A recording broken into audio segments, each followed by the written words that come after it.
अस्सलाम वालेकुम। लेक्चर 77 कैफ 1 का स्टार्ट हो गया है जी। क्वेश्चन 5 सबसे पहले मार्वलस पेज 522 पे आ जाएं। कितने बच्चों ने अटेम्प्ट किया है इसको? हो गया? पता नहीं हुआ या नहीं हुआ, क्विकली करेंगे। सवाल सारे ही सेम रहने हैं। अब एक दो ज़रा मुश्किल सवाल हैं, मेरी अर्ज सुन लें ज़रा प्लीज़। अभी मैं आपको मुश्किल सवालों की अगर बात करूँ ना, तो पास पेपर में जो रिसेंट सवाल आया हुआ है बार्ड लिमिटेड, प्रॉबेबली ये सबसे मुश्किल है, या रोमन, ये भी मुश्किल है। तो मैं अभी मज़ीद शायद अपने हाथ से 2 सवाल और पूरे फुल फ्लेज करा दूं, लेकिन मसला ये है कि अब सवालों के अंदर तो वो जान रही नहीं है।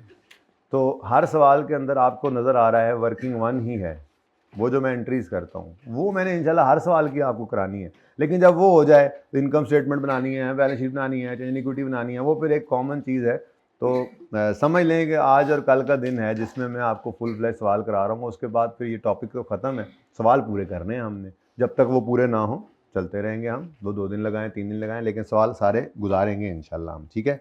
तो फिलहाल आप आ जाए ज़रा मार्वलस पे। मार्वलस एक अच्छा सवाल है, मैं मतलब ये इन तीनों सवालों को काफ़ी वेटेज देता हूँ। प्रैक्टिस सेट 1, क्वेश्चन बैंक 1 और फिर क्वेश्चन बैंक 5। ये अच्छे सवाल हैं, ऐसे सवाल हैं जिनके अंदर आपकी बुनियाद अच्छी मानी जाती है। बाकी तो फिर डिफरेंट क्वेश्चंस हैं। जैसे आप ये क्वेश्चन नंबर 3 देखेंगे तो इसमें पॉलिसी चेंज क्या है, FIFO से एफको पे जा रहे हैं। क्वेश्चन 4 देखेंगे तो इसमें पॉलिसी चेंज क्या है, यहाँ से इसमें पॉलिसी चेंज ये है कि आप स्टोर आइटम्स को कैपिटलाइज करना चाह रहे हैं जो पहले एक्सपेंस आउट करते थे। फिर एक पास पेपर में आसिफ इंजीनियरिंग पढ़ा, आई थिंक या इधर है, पता नहीं सॉरी, वो कौन सा था, फ़खर लिमिटेड। उसके अंदर चेंज इन पॉलिसी क्या है, आप इन्वेस्टमेंट प्रॉपर्टी में कॉस्ट मॉडल पे हैं, आप फेयर वैल्यू मॉडल पे जाना चाह रहे हैं। तो ये चीज़ें बस डिफरेंस, मतलब एक डिफरेंट एडजस्टमेंट्स करनी है, और उसका मतलब वो वर्किंग वन जो आपकी बुनियादी वर्किंग है वो आपने ओपन करनी है बस। उसके अलावा फिर हर सवाल सेम ही है, बाकी तो फिर आपको पता लग चुका है, लेकिन अभी भी उसकी थोड़ी प्रैक्टिस जारी रखें। तो ये क्वेश्चन सबसे पहले मैं करा रहा हूँ। इस क्वेश्चन में भी, अच्छा इस क्वेश्चन में जनरल एंट्रीज नहीं मांगी हुई, ऐसा ही है। देखो ज़रा रिक्वायरमेंट में, देखो ज़रा, फाइनेंशियल पोजीशन बनानी है, प्रॉफिट एंड लॉस बनाना है, चेन इक्विटी बनानी है, और ये दोनों नोट्स बनाने हैं। जिसमें अभी बी क्या है, चेंज इन अकाउंटिंग एस्टीमेट का नोट अभी मैंने क्या किया हुआ है, पेंडिंग। ये इंशाल्लाह मैं इकट्ठे ही करूँगा ना, ताकि फिर ये भी एक ही दिन हमारा, इस पर भी हमारा एक दिन, मतलब एक दिन सारा तो नहीं, लेकिन चलो जितना टाइम भी लगना है वो लग जाना। और ये 5 मैं खुद डाल रहा हूँ, वो बस डालने की क्या ज़रूरत है। हर सवाल की जो मैंने एंट्रीज करनी है, हर सवाल की, वो तो हमने जितने सवाल करने हैं, इसलिए मैंने इनको कहा है कि जो सवाल हो जाए ना एंड पे उसकी तस्वीर वो खींच लिया करेंगे, मुझे दे देंगे, मैं हर सवाल के साथ उसका सोल्यूशन ना यहाँ पे लिखता जाऊँगा। फिर जी हाँ, ये भाई अहम बात है असल में। हर सवाल के नीचे ना आपने कोई 5 6 7 लाइनें छोड़ देनी है, 10 लाइनें छोड़ देनी है अगले सवाल से पहले। नहीं छोड़ी थी तो भी कोई बात नहीं है, अब आइंदा से छोड़ लीजिएगा, ताकि हर सवाल की एंट्री उसके साथ हो जाए। और अगर ऐसा नहीं करते आप, कोई बात नहीं है, जब एंट्रीज कराऊंगा तो फिर क्वेश्चन नंबर डालते जाना और सारे की एंट्रीज इकट्ठी कर लेना, वो भी ऐसा मसला कोई नहीं, ठीक है। अच्छा जी, आपकी वही रूटीन की रिक्वायरमेंट है। ये 3 सवाल इसलिए मैं पहले करवाता हूं कि इन 3 सवालों में सारा कुछ है, सारा कुछ है जो आईए सेट के अंदर है। खास तौर पे क्वेश्चन बैंक 1 किया था, या आप ये क्वेश्चन बैंक 5 कर रहे हैं, इसमें प्रायर ईयर एरर भी है और चेंज इन एस्टीमेट भी है, और क्वेश्चन 1 में अकाउंटिंग पॉलिसी का चेंज है। अब ये 3 ही चीज़ें हैं टोटल इस स्टैंडर्ड के अंदर। तो ये तीसरा सवाल भी एक अहम सवाल है, लेकिन ये रिपीट टेलीकास्ट है क्वेश्चन बैंक 1 की, तो थोड़ी फर्दर प्रैक्टिस है। उसके बाद फिर हम डिफरेंट क्वेश्चंस करना शुरू कर देंगे, ठीक है। और आप देखेंगे पास पेपर में मोस्टली वो चेंज इन इक्विटी के साथ आइए सेट को मिक्स करता है। टेस्ट कैसा हुआ? ईजी था। अब क्या करें, अब ये इससे मुश्किल जाहिर है एक ही एडजस्टमेंट होनी। अच्छा, किसी को बताना नहीं है, वो क्वेश्चन बैंक का आखिरी सवाल है। अच्छा, following information has been extracted from draft financial statements of Marvellous Limited for the year 30 June 17। तो for the year ended 30 June 17, तो ये आप लिख लेते हैं, इससे आपको हेल्प मिलती है, आपको आदत पड़ना शुरू हो गई है। ये 30 जून लिख लेते हैं, या 31 दिसंबर, जो भी होता है वो आप लिख लेते हैं, इससे आपको हेल्प मिलती है, ठीक है। अब 17 का ड्राफ्ट है, बताने की ज़रूरत नहीं है, 16 का ऑडिटेड है आपके पास, बताने की ज़रूरत थोड़ी। आप 17 में खड़े हैं, उसका ड्राफ्ट है, तो क्या 16 में भी ड्राफ्ट होगा? कौन सी दुनिया में रहते हैं आप कि अभी तक आपने पिछले साल की फाइनेंशियल स्टेटमेंट नहीं बनाई होंगी। ठीक है, तो ये जनाब हमारी, यार आप लोगों ने ये सही नहीं करानी है, रोज़ आप जो है ना ऐसे ही काम चलता है ये हैं, आज तो ये बिल्कुल ही ख़राब हुई। हाँ, मैं कुछ नहीं कर रहा, ये जैसे है वैसे ही है भाई। ये चेयर का तो कुछ करवा लें हैं अब याद से। अच्छा जी, तो पीपीई के और रिटेन अर्निंग का बैलेंस गिवन है, फिर profit for the year given है, और following matters are under consideration. Requirement वही है दोबारा, इसलिए मैं नहीं पढ़ रहा। ठीक है, अच्छा, अब it was identified that ML has incorrectly, गलती आ गई, charge 36.75 million as maintenance incurred on installation. यानी कल वाले सवाल में, ये इसलिए साथ करवाता हूँ ना कि ये उलट काम, थोड़ा एडजस्टमेंट डिफरेंट होगी ना। कल क्या था, एक एक्सपेंस को गलती से कैपिटलाइज कर लिया था, तो फिर वो एक्सपेंस किया, एसेट कम किया, तो डिडक्शन भी कम हुई। आज उलट है, आज एक एसेट था, इंस्टॉलेशन को एसेट में ऐड करते हैं, आज एक एसेट था, गलती से एक्सपेंस आउट हो गया, तो कोई बात नहीं, एसेट रिकॉर्ड कर लेंगे, एक्सपेंस को रिवर्स कर देंगे, और एसेट रिकॉर्ड होगा तो उसकी डेप्रिसिएशन भी रिकॉर्ड होगी। ठीक है, एंड तक जाएंगे इंशाल्लाह इसमें भी। The plant was available for use on यकम जुलाई 14। अब हम खड़े हैं इस वक्त, ये कर लिया करो जरा, फायदा हो जाता है, थोड़ा गलती का पता लग जाता है। यकम जुलाई 14,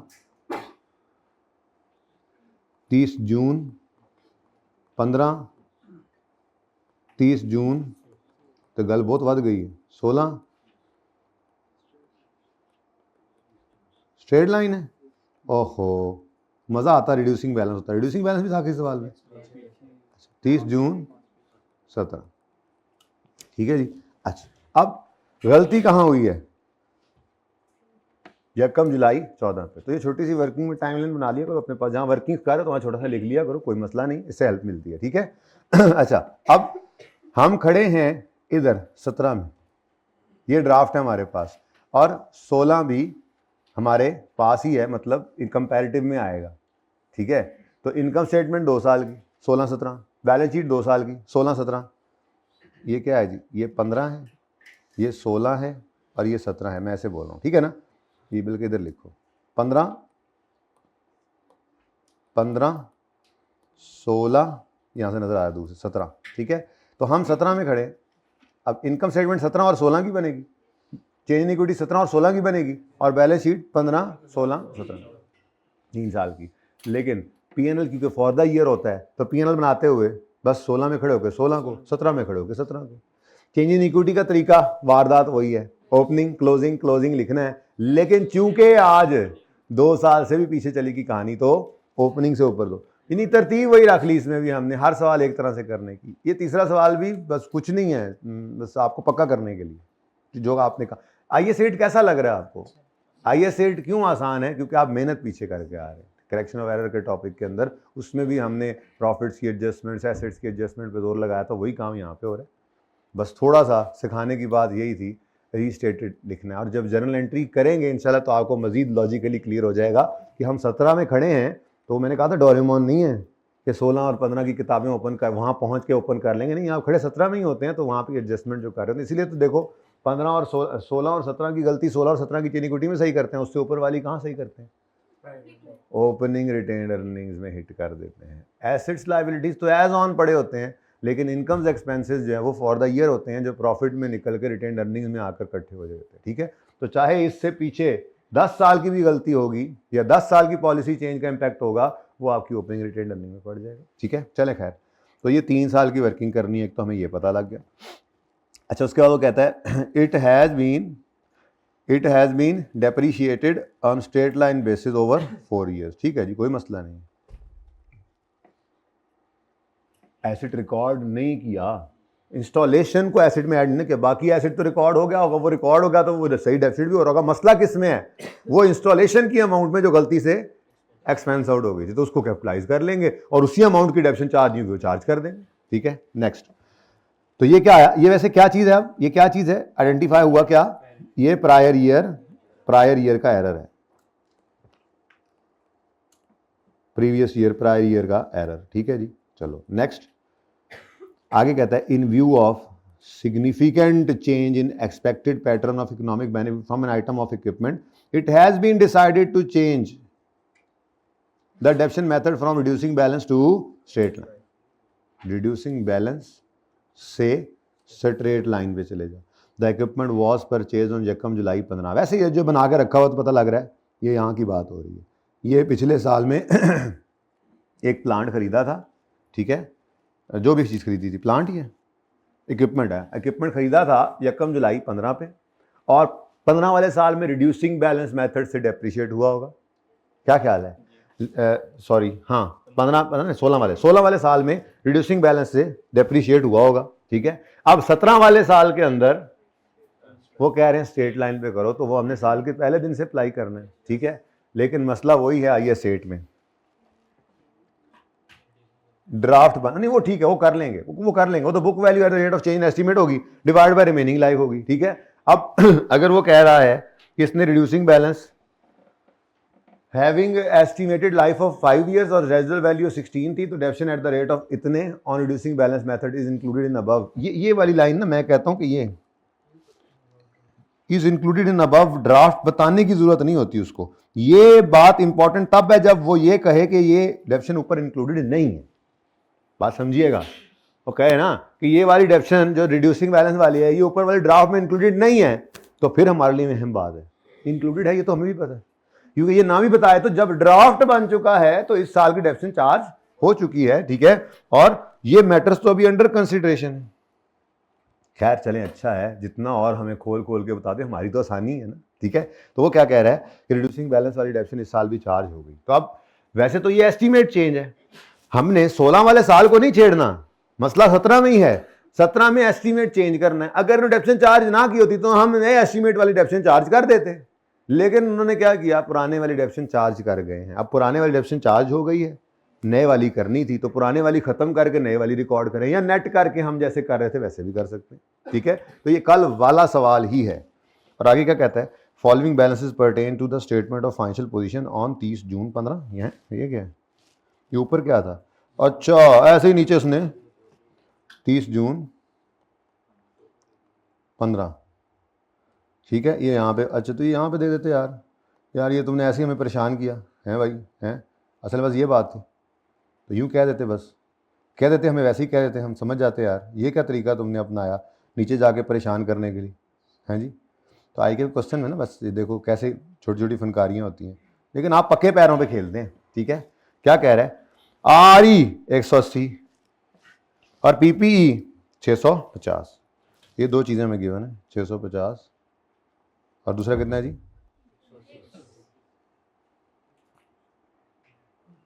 ठीक है. अच्छा अब प्रॉफिट कोई नहीं उसने बताया हमें, तो ठीक है, RE से स्टार्ट करेंगे, लेकिन एक बड़ी ही अहम बात किसी को भी नहीं बतानी.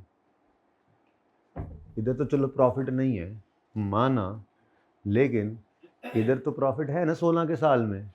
हाँ, ये 180 क्लोजिंग RE पिछले साल की, इस साल की ओपनिंग RE बनी होगी.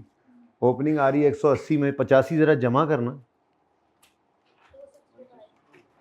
हाँ 265, वो कह रहा नहीं 240.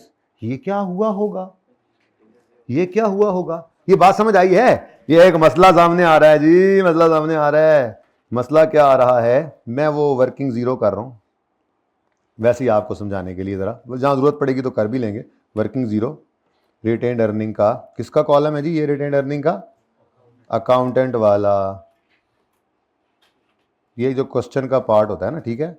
तो ये अकाउंटेंट वाला अगर रिटेन्ड अर्निंग का कॉलम मैं बनाऊं तो यकम जुलाई 2015 पे ब्रॉड डाउन सवाल ने दे दिया है, मसला ही कोई नहीं. फिर मैं आज क्यों ये बना रहा हूँ, मुझे ना तसल्ली नहीं हुई, यानी कि ये चीज़ भी हमें देखनी पड़ा करेगी.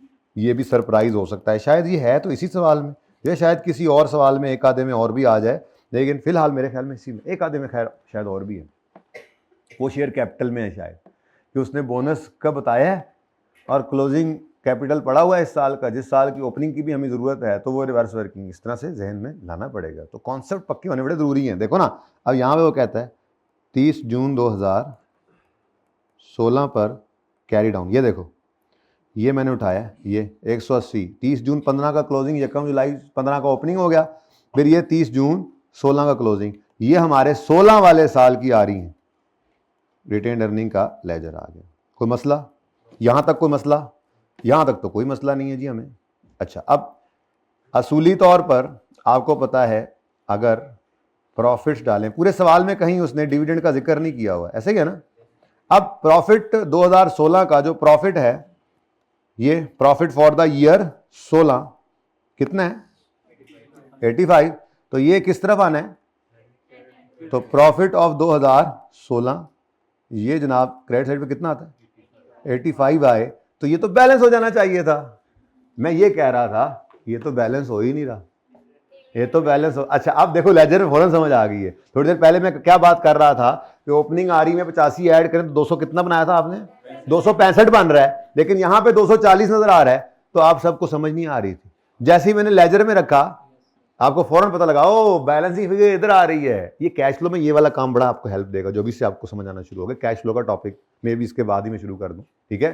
तो इस तरफ बैलेंस क्यों आ रहा है, इस तरफ बैलेंस क्या आ सकता है इस अकाउंट के अंदर? मैंने कहा था 4 नॉर्मल चीजें होती हैं, BD CD, brought down, opening, closing, profit for the year और डिविडेंड। कोई जो एबनॉर्मेलिटी होगी वो सवाल खुद बताएगा। तो यहां से पता लगा हमें कि यार यहां पे तो डिविडेंड भी है। डिविडेंड बैलेंसिंग कितना आ रहा है? 25। चलो अल्लाह करे अगले साल में ना हो। अब ये क्लोजिंग 30 जून 16 का क्लोजिंग, 1 जुलाई 16 का ओपनिंग बन गया, कितना जी? 240। और सवाल वाला, ये देखो मैंने क्या बोला है, मैंने क्या बोला है काउंटेंट वाला, क्वेश्चन वाला, ये हम लेजर बना रहे होते हैं, ठीक है ना। तो ये कहता है जी 275। मैंने कहा नहीं अब सही होगा इंशाल्लाह, अब टेंशन नहीं है मुझे, अब तो सही होना चाहिए, अब तो कोई मसला नहीं होना चाहिए, अल्लाह करे आपको मसला ना हो। कितना है जी? 275, ये लिख लिया हमने। अब मैं निकला ढूंढने प्रॉफिट फॉर द ईयर 17, वो मुझे मिला, मैंने उसको लिख लिया। कितना प्रॉफिट गिवन है इस सवाल में? फॉर द ईयर 17 प्रॉफिट इतना है, तो मैंने यहां पे आकर लिखा प्रॉफिट ऑफ 2017 कितना जी? अब तो बैलेंस है ना? 305 ही फिर, अच्छा 305 माशाल्लाह जी। तो ये भी अच्छा जी जी ठीक है, सॉरी बेटा, 305 टोटल है और क्लोजिंग आ रहा है 275। तो जितना बनता था उससे कुछ कम पड़ा है, तो फिर जाहिर है डिविडेंड ही होगा। अच्छा, ऐसे ही कैश फ्लो के टॉपिक में इधर भी कभी कभी बैलेंसिंग फिगर आ जाया करेगी। अब इधर और क्या आ सकता है? आरई में क्रेडिट क्या हो सकता है प्रॉफिट के अलावा?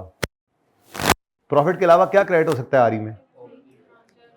Transfer of surplus to retained earning, एक वो आ सकता है। फिर जनरल रिजर्व से भी वापस आ सकता है, जैसे रिटेन्ड अर्निंग, तो ये क्रेडिट हो सकते हैं, और तो कोई क्रेडिट है नहीं। लेकिन ऐसी कोई नॉर्मेलिटी होगी तो सवाल खुद बताएगा, ठीक है। और डेबिट साइड के ऊपर ये डिविडेंड आ सकता है। ये डिविडेंड कैश भी हो सकता है, बोनस भी हो सकता है।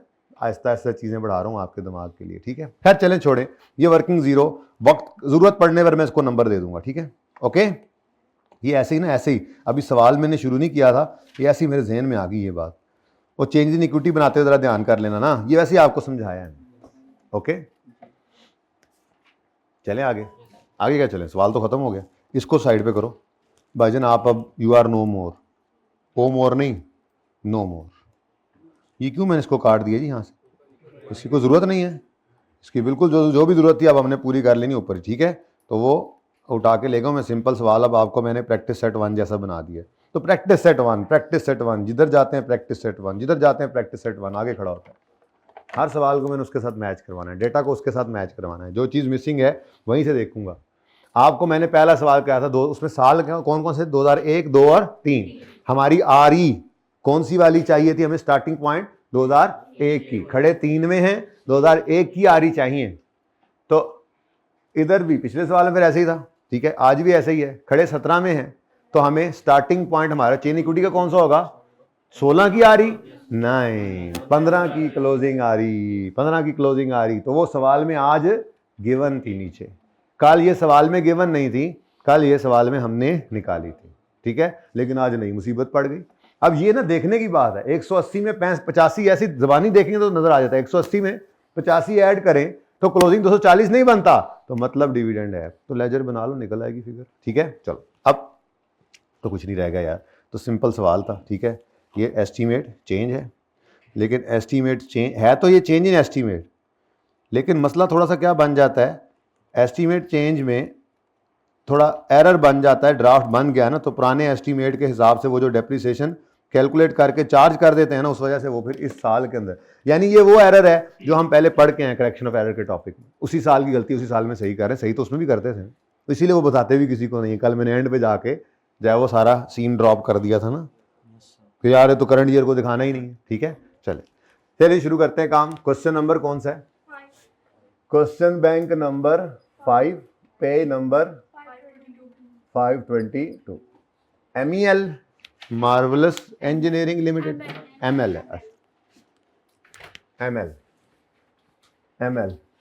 अच्छा, अब एक मिनट, यहाँ पे तो मैं वर्किंग करूँगा ना, फिर देख रहे हैं। तो वर्किंग नंबर 1, यानी मुझे वो रिटेन्ड अर्निंग वाला लेजर बनाने की ज़रूरत नहीं थी। भाई उन्हें कहे मार्कर ज़रा 2 अच्छे से ला दें अभी। ठीक है, वो अभी बनाने की ज़रूरत नहीं है। वो तो जब चेंज इक्विटी बनानी है, उसमें डिविडेंड को शो करना है, सवाल में कहीं था नहीं। फनकारी, हर सवाल में कोई छोटी छोटी फनकारी होती है, कोई मसला नहीं। और ये आपसे पकड़ी ना जाए तो आप फेल नहीं होते उस वजह से। मतलब अगर 10 नंबर का सवाल होगा तो 8 फिर भी आ जाएंगे, लेकिन उनके सिर्फ आते हैं जो दलेर होते हैं, जो कहते हैं ठीक है कर लें, कोई मसला नहीं। जो बुज़दिल लोग होते हैं, ये उनके लिए नहीं है, ये जगह उनके लिए नहीं। अच्छा, अब क्या करें, यहाँ पे डेट लिख लेते हैं, मेरे ख्याल में ज़रा फ़ायदा हो जाएगा। तो 1 जुलाई 14 जी। मामला क्या हुआ है ज़रा पढ़ लो दोबारा, तो अब ज़बानी कर लें थोड़ा सा। क्या हुआ जी?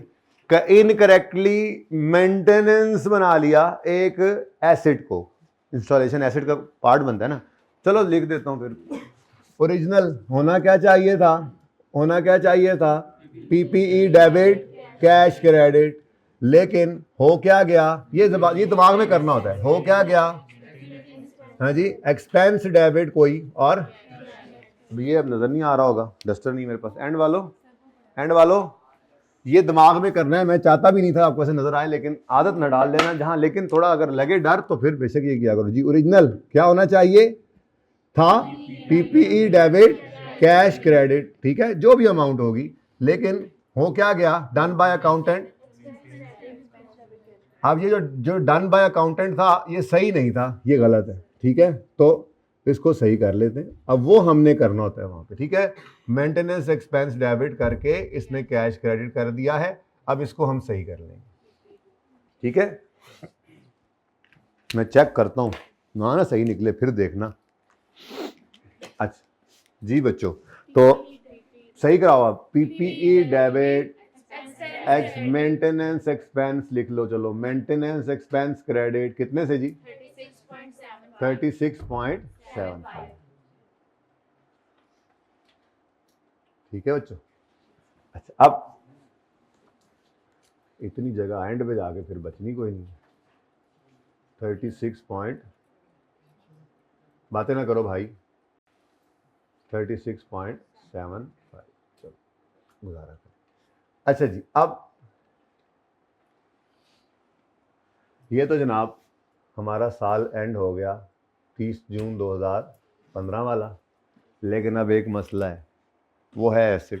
ठीक है, कि ये एसिड है, तो इस एसिड की गलती है तो इसके साथ इसकी डेप्रीसिएशन की गलती भी है। वो हमने उसी वक्त से सोच लिया हुआ और तरीका पकड़ लिया हुआ है कि अगर एसिड को देखेंगे, अगर एसिड बढ़ रहा है तो डेप्रीसिएशन को भी बढ़ा लिया करेंगे, एसिड कम हो रहा है तो डेप्रिसिएशन को भी कम कर लेंगे। ठीक है, तो अब एसिड बढ़ रहा है, कम हो रहा है, तो डेप्रीसिएशन एक्सपेंस डेबिट और एसिड क्रेडिट कर। ठीक है, अब देखते हैं क्या हुआ। वो कहता है 4 साल इसकी यूज़फुल लाइफ है, और यकम जनवरी और जुलाई को मिला के मैंने पढ़ा, देखो हैं जलवनी, अब मुझसे पढ़ा भी नहीं जा रहा। ऑन यकम जुलाई 2014 इट हैज़ बीन, उस दिन से अवेलेबल हुआ और डेप्रिशिएट करते रहे फिर 4 साल पे। तो स्ट्रेट लाइन है, सिंपल जी। डेप्रीसिएशन एक्सपेंस निकले तो इसी कॉस्ट का ही मसला है। अब कोई ये सोचे बैठ करके जी प्लांट की क्या कॉस्ट होगी, भाई आपकी बला से क्या कॉस्ट है, जब वो गलत ही नहीं हुआ तो वो प्लांट भी ठीक है, उसकी डेप्शन भी सही होगी। मसला तो इसी फिगर का है कि जो एसिड नहीं बनी थी तो डेप्शन होने से रह गई, तो आप उसको एसिड बना लें और डेप्रिशिएट कर लें। बाकी प्लांट से आपको क्या लेना देना, वो प्लांट सही हुआ होगा, कोई गलती नहीं है तो आप कैसे कह सकते हैं। प्लांट की इंस्टॉलेशन है ना, वो इंस्टॉलेशन ऐड नहीं हुई थी प्लांट, ठीक है जी। तो फिर 36/4 पूरा साल ना, क्योंकि वो 1 जुलाई 2014 को अवेलेबल फॉर यूज हो गया था, ठीक है। तो ये उस दिन से डेप्शन होना चाहिए था, जो नहीं हुआ तो अब कर रहे हैं, ठीक है जी। 9.2 कर लूं, अच्छा 19, ठीक है जी। डेप्रिसिएशन डेबिट और पीपीई क्रेडिट, लो जी। अच्छा अब इस एडजस्टमेंट को ना मुकम्मल कर ही दें, अगला साल आएगा, अगला साल ये 2015 वाला साल है, ठीक है। तो 2016 वाला जो साल आएगा उसमें ये मेंटेनेंस वाली गलती फिर सही करनी पड़ेगी, ये नहीं फिर सही करनी पड़ेगी, हाँ। डेप्रीसिएशन का मामला फिर भी है अभी भी, तो depreciation expense debit PPE credit 9.19, ये बड़ा आसान काम है, स्ट्रेट लाइन वाला, ठीक है जी। और उसके बाद 30 जून 2017 आ जाएगा,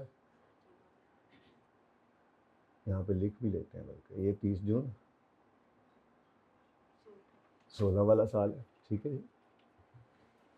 और तीसरे साल में भी ये डेप्रिसिएशन वाला मसला स्टिल रहेगा, लेकिन एसिड की गलती सिर्फ एक बार सही करनी थी, वो हो गई, डेप्रिसिएशन डेबिट 9.1।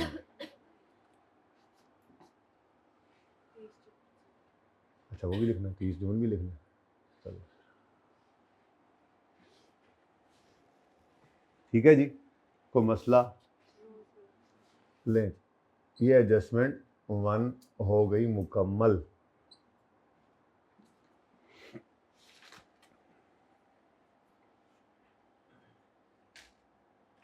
जी चलें आगे। अच्छा उसके बाद में जी एडजस्टमेंट 2 वाला मामला भी कल की तरह से रिपीट टेलीकास्ट है, ये एडजस्टमेंट 1 हमारी हो गई, अब एडजस्टमेंट 2 की तरफ चलते हैं। 2 में कहता है कि सिग्निफिकेंट चेंज आया है एक्सपेक्टेड पैटर्न ऑफ बेनिफिट्स में, और अब हमने सोचा है कि इसको रिड्यूसिंग बैलेंस से स्ट्रेट लाइन पे ले जाएं। 1 जुलाई 15 को 80 मिलियन की कॉस्ट पर इस एसेट को रिकॉर्ड किया था। अच्छा चेक करने की ज़रूरत नहीं होती है जो वो रेट का कह रहा है, लेकिन अगर चेक करेंगे तो 27.5% ही आना चाहिए मेरे ख्याल से, अगर आप फार्मूला लगाएं तो। कॉस्ट 80 डिवाइड बाय सॉरी 16 है ना रेजल वैल्यू, ठीक है। तो 16/80, इसको आपने इसका अंडर रूट लेना है, कितने साल हैं, 5 साल का, तो आपका रेट आएगा 0.275 यानी 27.5। चेक कर लें, नहीं समझ आ रही क्या कह रहा हूँ मैं, चेक करने की ज़रूरत नहीं है, वैसे रिड्यूसिंग बैलेंस का रेट जैसे निकलता है, ये मैं कह रहा हूँ कि इसका आंसर आपका वही आएगा, तो कोई ज़रूरत नहीं होती चेक करने की, वो कभी कभी चेक होने पर नहीं भी निकलता वो, इसलिए जो सवाल में दिया बस वही है रेट, यही आता है, वैसे तो आएगा मोस्टली यही, कभी गलती से उसका ना वो निकले तो फिर ये ना हो कि आप कहनी जी ये तो रेट ही नहीं, बस छोड़ें, सवाल में गिवन है तो गिवन है, हाँ ना गिवन होता तो ये हमें निकालना पड़ सकता था, ठीक है। अच्छा अब 27.5 1 जुलाई 15 से 30 जून 16 तक ये एक साल डेप्रिशिएट हुआ, और फिर 1 जुलाई 16 से 30 जून 17 में साल में भी ये इसी रेट से डेप्रिशिएट हो चुका है, जबकि 17 वाले साल में हमारा एस्टीमेट बदल चुका है और हमने उसको book value at the date of change in estimate को निकाल कर और रिमेनिंग लाइफ पे उसको हमने डेप्रिशिएट करना है। अब मामला सिर्फ इस साल के अंदर आएगा, बिल्कुल कल की तरह से, ऐसा ही है।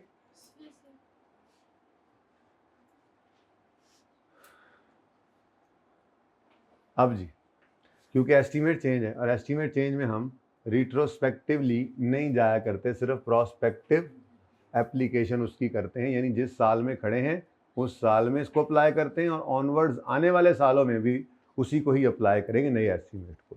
लेकिन अभी पिछले साल को तो कुछ कहना नहीं, इधर तो जाना ही नहीं होता, ठीक है। जैसे ये तो आगे एसेट की गलती थी इसलिए नहीं आई है जगह खाली, ठीक है। अब यहाँ पर डेप्रीसिएशन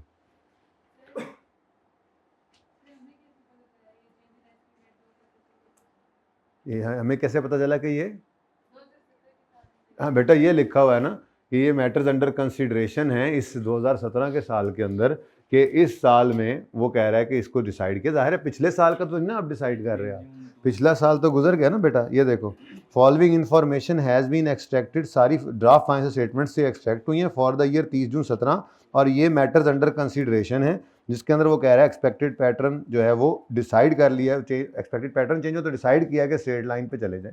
तो ये अब कौन से साल के लिए कर रहे हैं हम? 16 के लिए कर रहे हैं आज खड़े होकर।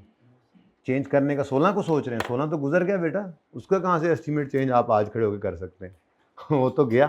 तो एस्टीमेट चेंज कभी भी आपका 16 में नहीं जा सकता, वो तो 17 में। ठीक है जी। तो अब ये डेप्रीसिएशन चार्ज ना हुई होती तो चार्ज कर देते, ठीक है, सही वाली कर लेते।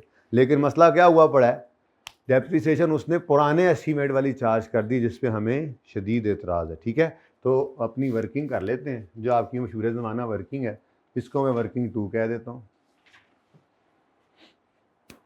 ये ऐसी वर्किंग जितनी भी हैं उनको साइड पे रखूँगा मैं, क्योंकि मेरी तस्वीरों के अंदर मैंने इन्हीं एंट्रीज से वो जर्नल एंट्री रिक्वायरमेंट वाली भी बनानी है। यानी ये इतनी कीमती चीज़ है कि आपने देखा इसी से सब कुछ हो रहा है। हमने इसी से P&L सही किया, हमने इसी से चेन इक्विटी बनाई, हमने इसी से बैलेंस शीट बनाई, हमने इसी से नोट बनाया, और हम इसी से वो जर्नल एंट्रीज भी करेंगे जो सवाल के अंदर रिक्वायर्ड है, अभी मैंने छोड़ी हुई।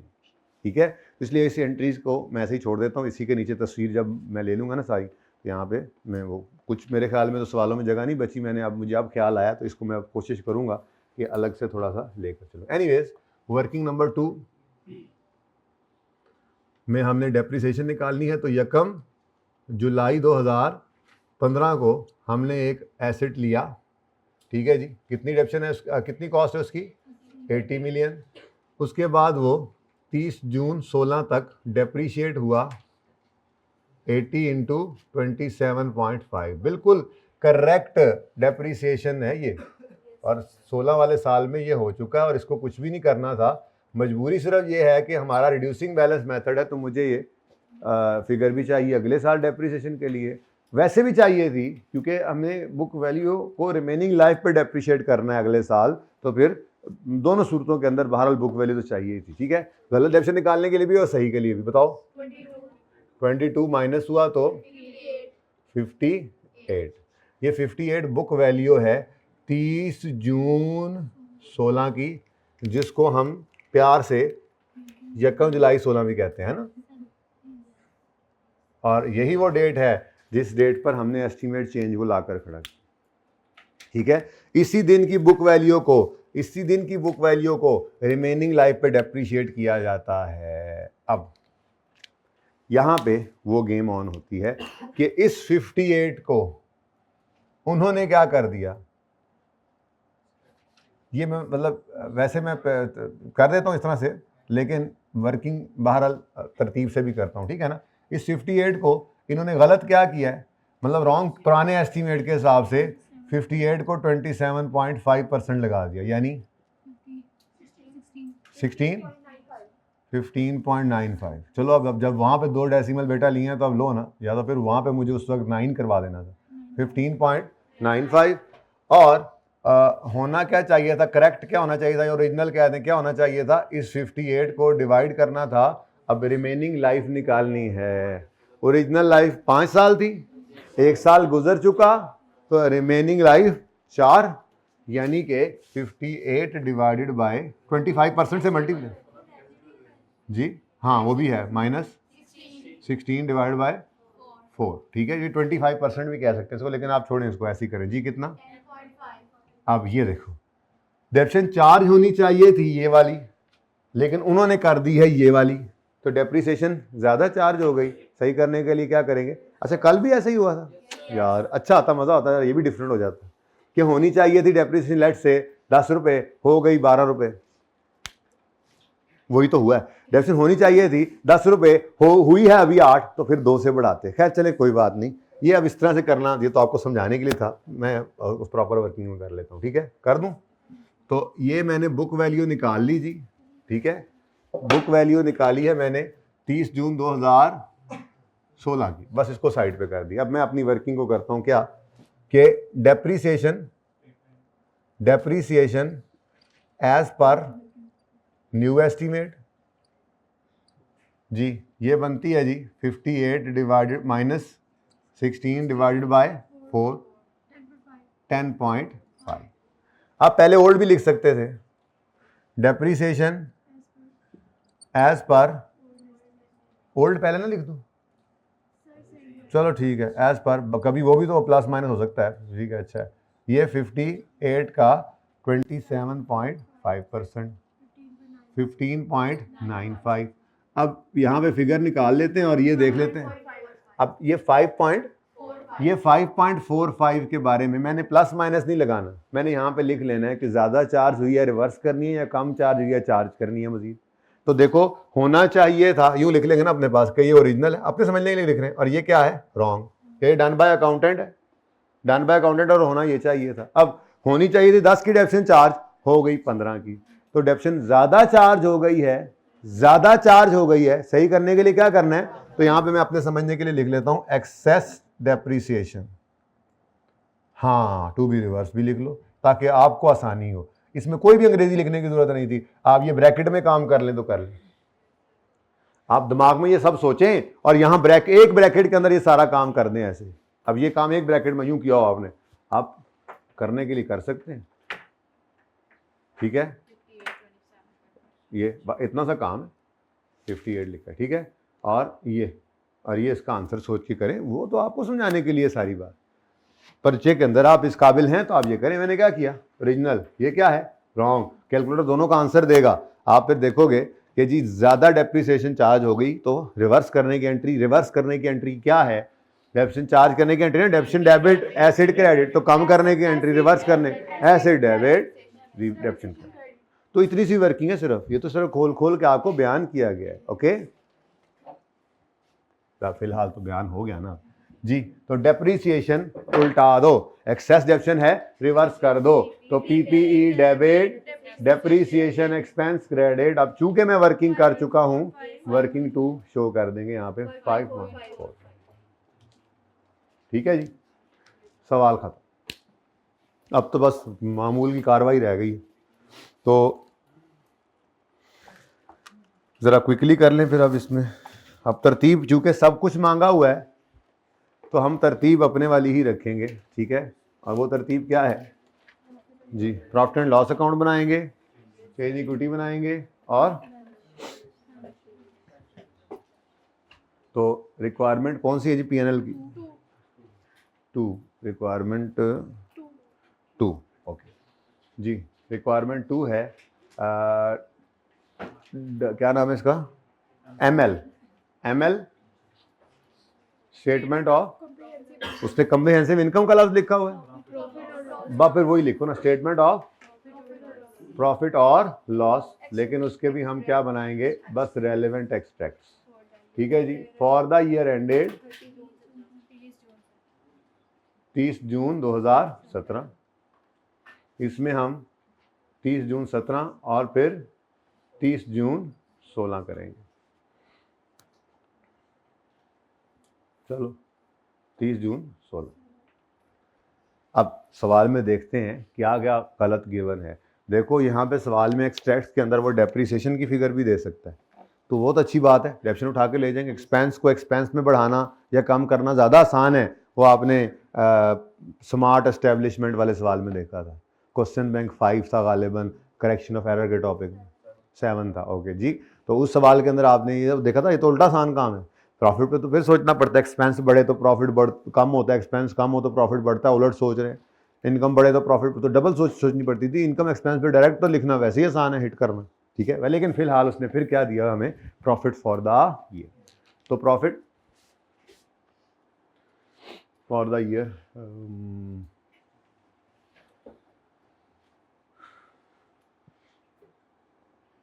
स्टेटमेंट ऑफ प्रॉफिट और लॉस एक्स टैक्स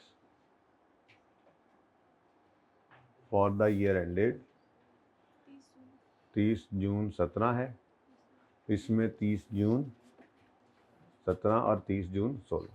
ज़रा कंजूसी से कर रहा हूँ काम, मुझे चेंज इक्विटी की जगह चाहिए लेकिन वो मिल नहीं रही, वैसे मुझे इधर नहीं मिल रही, तो इसको ही थोड़ा सा खुला डुला कर देंगे सब ज़रूरत के हिसाब से कर लेंगे अभी फ़िलहाल जी। प्रॉफिट फॉर द ईयर लिखेंगे आप, प्रॉफिट फॉर द ईयर पूरा लिखिएगा, ठीक है। अब कौन कौन से साल हैं? 16 और 17, 16 और 17 जी बच्चों। अब सवाल से जाकर 16 और 17 के गलत प्रॉफिट्स को उठा लें। गलत क्यों कह रहा हूँ? 16 और 17 में एक्सपेंसेस हिट हो रहे हैं तो प्रॉफिट्स तो चेंज होंगे। तो सवाल में आए 85 और 65, 85 और 65, ठीक है जी। अब शुरू करें जी काम। अब 16 में खड़े होकर 15 से देखना शुरू करें। P&L फॉर द ईयर है, 16 में खड़े होकर 16 को, 17 में खड़े होकर 17 को देखना है बस, ठीक है। तो बोले जी 16 में एक्सपेंस डेबिट मतलब एक्सपेंस बढ़ा, एक्सपेंस के बढ़ने से प्रॉफिट तो -9.19। क्या हो गया जी? फिगर सही। देखो ना, अब इसमें पूरे 16 को सिर्फ देखा तो 16 में सिर्फ यही एक एडजस्टमेंट है जो एक्सपेंस को हिट कर रही है, P&L को हिट कर रही है जी। 75.81। जैसे ही आपने लिखा आपको सरताज का ख्याल आ गया, आपने फटाफट आपने इसके ऊपर रीस्टेटेड लिख लेना, ठीक है। कहीं आ ही ना जाए, रीस्टेटेड लिखा आप, ठीक है जी। तलवार तो पता है उसके पास पड़ी है। अब अगले साल की गलती को अगले साल में सही करते हैं। तो एक्सपेंस डेबिट मतलब एक्सपेंस का बढ़ना प्रॉफिट को कम करेगा तो 9.19। आगे एक्सपेंस क्रेडिट, एक्सपेंस का कम होना प्रॉफिट को बढ़ा देगा +5.45, ठीक है जी। ये एंड वालों नजर आ रहे हैं? वो आखिरी भाई जरा ये थोड़ा सा क्लोज हो गया मुझे लगा। 5 वो जगह ना छोड़ना, तुम भी रोज वहीं पे बैठे होते हो। आज तो बच्चे थोड़े कम है, आगे आ जाओ। नहीं लेकिन अच्छा है, लिटमस पेपर होना चाहिए। +5.45 जी, 61.26। अब इसके ऊपर भी रीस्टेटेड लिखूं?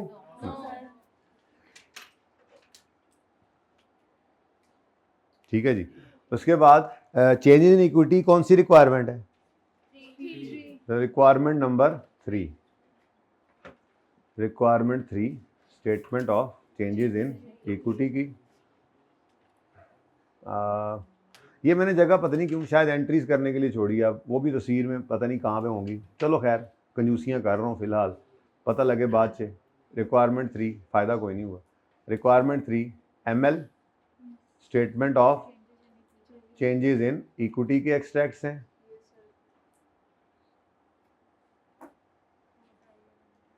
और ये फॉर द ईयर एंडेड 17 ही बनेगी। ये भी for the year ended 30 June 17। 2 लाइनें छोड़कर हमें आदत है इस टॉपिक के अंदर ओपनिंग लिखने की, जो पहले पिछले टॉपिक में सिखाया था स्टार्ट से ही करने की, ठीक है। तो ओपनिंग क्लोजिंग आज 2 लाइनें छोड़ना। और वैसे ही आप तो 2-3 लाइनें छोड़कर सवाल करते हैं ना, वो तो बाद में पता लगेगा वो अच्छा ये हो गया। और क्लोजिंग, ये डेट हर रोज एक ही काम करी जा रहे हैं। 30 जून 17। कभी भी आप कहेंगे हमें मुश्किल लग रहा है तो फिर जंगलों में निकल जाऊंगा मैं। 30 जून 16 और ये है 1 जुलाई 16 या 30 जून 16 भी कह सकते हैं इसको, ठीक है। 15 नहीं कह सकते भाई, 1 जुलाई 15 नहीं कह सकते, 15 ही कहेंगे, सॉरी। अच्छा जी, मैं चेक कर रहा था, है ना। नहीं भाई गलती हो गई थी। अच्छा आप चेक कर रहे थे भाई, मैं उधर सवाल करने जाता हूँ तो ये किसी को बुला के कुर्सी चेक करा लें तब तक, ठीक है। अच्छा अभी सवाल, अभी तो इधर आए, अभी तो मैं इधर आया हूँ, ले आए भाई, ले आए। एजाज ये कितनी उंगलियां एजाज? 4 हैं, ठीक है। लेकिन आप बाहर ओके जी। तो ये भी हो गया, ये भी हो गया। इसमें फिर हमने ये भी बना लिया, ये नहीं बनाया, ये बनाने जा रहे हैं, ठीक है। तो जी चेंज इन इक्विटी का स्टार्टिंग पॉइंट क्या होता है? चेंज इन इक्विटी का स्टार्टिंग पॉइंट होता है हम जिस साल में खड़े हैं उससे पिछले साल की क्लोजिंग आ रही। हम खड़े हैं 17 में, तो 17 नहीं 16 नहीं, 15 की क्लोजिंग आ रही जो सवाल के अंदर गिवन है 180। ठीक है, तो वो हमारा स्टार्टिंग पॉइंट है। तो ये हमने यहां पर लिख लिया। लेकिन चूंकि 17 का प्रॉफिट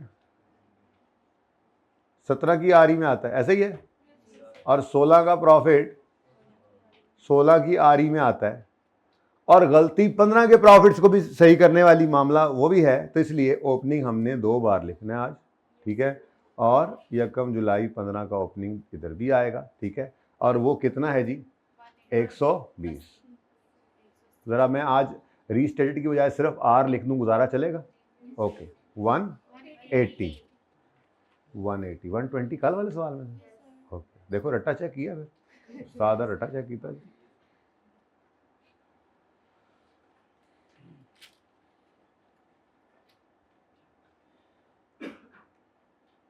बस इतनी सी बात है, इतना सा टॉपिक है ये। तो फेवरेट टॉपिक होना चाहिए आपका ये 1-2 दिन के अंदर अंदर बस। ठीक है, अच्छा अब जी साहब ये कुर्सी को चेक कर लें, तब तक आप आ जाए। हाँ आ जाए, कोई बात नहीं। ये हमारे नईम साहब है, ये कुर्सी चेक करेंगे। किसी ने इधर देखा ना तो मैं इनके साथ ही उनको भेज दूंगा। ठीक है, सबकी तवज्जो इधर हो। अच्छा जी, अब सलीम आपने इधर नजर रखनी है, किसी की नजर इधर आ जाओ, आप भी सामने आओ। एक बंदा कुर्सी सही करे, एक बंदा जो है ना वो इनको देखे। अच्छा जी, वो ये कह रहे हैं कुर्सी है, जनाजा तो नहीं, चुपके ही लगे। अच्छा जी सुने, अब स्टार्टिंग पॉइंट तो हमने लिख दिया, अब क्या करें भाई? खैर जाओ, कुर्सी से लंघन दो। 17 के प्रॉफिट की गलती 17 में सही करेंगे, 16 की गलती को 16 के प्रॉफिट में सही करेंगे, जो कि ऑलरेडी कर चुके हैं। तो जो हो चुका है पहले वो तो ले लो जी। ये सही प्रॉफिट्स 16 के 75.81, लेकिन साथ इसके आपने आर को लिख देना। ठीक है, अगली बात, उसके बाद 17 के प्रॉफिट सही कर चुके हम 61.26, और इसके साथ आर का बैच नहीं लगेगा। ठीक है, टाइप आर 1 जुलाई 2015 था यहाँ पे। ठीक है, अच्छा अब जी काम तो होता जा रहा है। अच्छा अब देखो 17 की गलती 17 के प्रॉफिट्स में सही, अगर ये रिक्वायरमेंट में ना होता तो हम यहीं पर ये वाला काम कर लेते प्रॉफिट में, कोई मसला नहीं है, जमाइयाँ ले लें बस आप लोग जोर लगा लगा के। ठीक है, 17 के साल की गलती 17 में सही, 16 के साल की गलती 16 में सही, इससे पहले जितने मर्जी साल हों उनकी गलती को ओपनिंग में। तो यहाँ पे हमने लिखा था प्रायर ईयर, क्या लिखा था जी? Prior year adjustment, prior year adjustment, चाहे वो एरर हो चाहे वो पॉलिसी का चेंज हो, एडजस्टमेंट तो दोनों की करनी होती है ना। एरर की भी एडजस्टमेंट करनी पड़ेगी, ओपनिंग को एडजस्ट करना पड़ रहा है, ड्यू टू एरर भी हो सकता है, ड्यू टू पॉलिसी चेंज भी हो सकता है। हाँ, ड्यू टू एस्टिमेट चेंज नहीं हो सकता, क्योंकि वो जाता ही नहीं है, वो जिस साल में है वो तो इधर भी नहीं जाएगा, वो तो सिर्फ इधर ही रहेगा। ठीक है, अब जाकर देखते हैं जी हम अपने इस 15 को, इसमें एक एक्सपेंस क्या हो रहा है? कम। एक्सपेंस का कम होना प्रॉफिट को बढ़ाता है। तो प्रायर ईयर मैंने पूरा नहीं लिखा, प्लीज आप लिख ले जरा जगह, इस वक्त मेरे पास जरा कंजूसी चल रही है दबा के। ठीक है, तो एक्सपेंस का क्रेडिट कम होना प्रॉफिट को बढ़ाएगा, तो प्लस, ये मैंने प्लस जान के लिखा है, जरूरत तो नहीं, 36.75।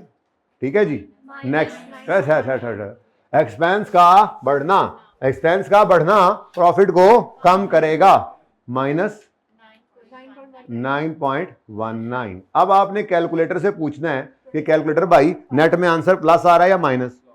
अगर प्लस आ रहा है तो यहाँ पे प्लस, माइनस आ रहा है तो यहाँ पे माइनस। ठीक है, तो प्लस 20 प्लस जीरा प्लस जी जी भाई आप ले यार, आप अपना काम करें, छोड़ें यार इनको यार जी। किसी ने देखो ना तो फिर देखना जी 2056। लेकिन मसला इसमें भी क्या है? मसला इसमें भी क्या है? ये भी रीस्टेटेड फिगर है, क्योंकि आपको पता है सवाल में तो गिवन थी 180 की फिगर, तो इसके साथ भी एक आर का बैच लगा दें। ठीक है, अब वैसे तो आप ये क्लोजिंग निकाल लेते, लेकिन बेटा ये ज़रा ध्यान एक दफ़ा कर लेना होता है, थोड़ा चेक कर लेना होता है। अगर सवाल में वो प्रॉफिट्स भी दे रहा है, ओपनिंग भी बता रहा है, क्लोजिंग भी बता रहा है, तो चेक कर लो कहीं गर्ड्स बर्ड्स तो नहीं है। तो अगर आप देखें तो गर्ड्स बर्ड्स थी। 180 ओपनिंग है, अगर इसमें प्रॉफिट ऐड करें, कैलकुलेटर में करके देखें, तो ये इसके बराबर नहीं आ रहा। तो फिर डिविडेंड ही है, चेक किया हमने लेजर बना के। तो इसको अब मैं यहीं पे ना, इसको मैं यहीं पे वर्किंग नंबर केड़ा 3 बनेगी ना, अब मैं वहाँ नहीं कर रहा, वर्किंग 3 यहाँ पे होगी, ठीक है। ओके, तो वर्किंग 3 से मुझे पता लगा 25 और 30 का डिविडेंड भी है। तो ये 16 वाले साल में कितना डिविडेंड है? 25 का 25, 17 वाले साल में 30s, अच्छा 30 और 30 मिलाकर 30s। अब ये डिविडेंड है, ये निकला है वर्किंग 3 में, ये डिविडेंड है निकला है वर्किंग 3 में। जो सा मर्जी है हमारी बिला से, रिटेन अर्निंग तो डेबिट ही हो रही है ना, ठीक है जमाई वाले भाई, ठीक है। अब मुझे बताओ, ये जब तक गाना तो नहीं पड़ गया 258.37, ज़्यादा गाने नहीं पै गए थे, गुजारा हो रहा है, नज़र आ रहा है? असल में तो मेरा लिटमस पेपर बताएगा भाई, नज़र आ रहा है? ओके, बस फिर किसी को नज़र नहीं आ रहा तो वो आंखें चेक कराए, हमें तो नज़र आ रहा है। हम तो इधर क्लास का स्टार्ट और उधर क्लास का एंड, हम तो बस यही हैं। दरमियान में जो अवाम बसती है, वो अवाम फिर दरमियान में ही सेटल डाउन करे खुद अपने मसले मसाइल। जी बेटा बोलिएगा क्लोजिंग। लेकिन एक बात आप भूल रहे हैं, वो क्या है? 30 जून 2016 पे आप भूल रहे हैं कि हाँ जी, कि आपने उनको 240 की आड़ ई भेजी हुई हैं उनके घर में जो पड़ी हैं, तो आपने इसको बदल दिया तो आड़ लिख लें, ठीक है। तो 289.6, ठीक है जी। 258.37 ज़रा कंजूसी कर लें थोड़ी सी जो हो सकती है, ठीक है जी। और सही है, ये मैं ऐसी जगह ज़रा यहाँ पे ज़ाया कर रहा हूँ, उसकी वजह यह है कि तरतीब सीधी हो जाएगी ना हमारी।